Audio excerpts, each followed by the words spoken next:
आज आम आसी पहुँचीचु मयूरभंज जिला रे थिबा बाबा सिमलेश्वर शैवपीठ रे सारा ओडिशार विभिन्न जगार विभिन्न प्रकार शैवपीठ रही से मध्यरु बाबा सिमलेश्वर शैवपीठ अन्यतम। श्रावण मासर संक्रांति तिथि अनुजाई आज प्रभु शिवंकर शेष सोमवार शेष जल लगे। तो आसंतु देखिबा किपरि भक्त माने बाबा उद्देश्य रे मानसिक करिथिबा जल को बही आनी बाबा ऊपर ढाउचंती। आसंतु टिके पचारि बुझिबा आसीथिबा जने मां को पाखरु से केउठु आछंती तांकर कोन मानसिक थिला।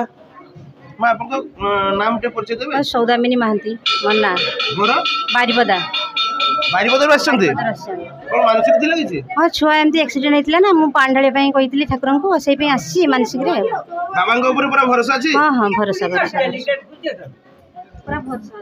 तो सुनिले मां आस्तिले तांको पुओ पई मानसिक करिथिले बाबा को ऊपर तांकर दृढ़ विश्वास सेति पई आस्तिले। तो सेही परि आसंतु आउ जण जण भक्त को पाखर देखिबा एवं बुझिबा बाबा को ऊपर कहार कि भଳି मानसिक रही एवं केउ प्रकार भाव रे तांकर बाबा को ऊपर भरोसा आस्था रही। ना होची कमल कुमार पानी सिमलेश्वर मंदिर पूजक।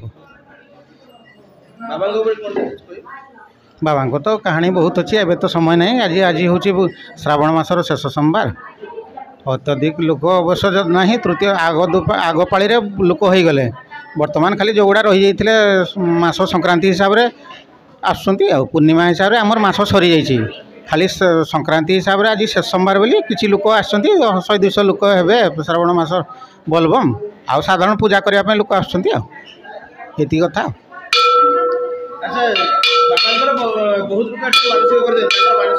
ये हूँ आविर्भाव महादेव ये हूँ स्वयंभू महादेव तेणु जी जहाँ मनस्कामना पूर्ण करती मनस्कामना पूर्ण हुए।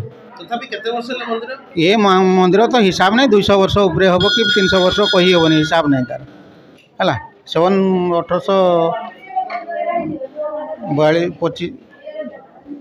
बांगरीपोशी मुरारी मोहन महापात्र रिपोर्ट कामयाब टीवी।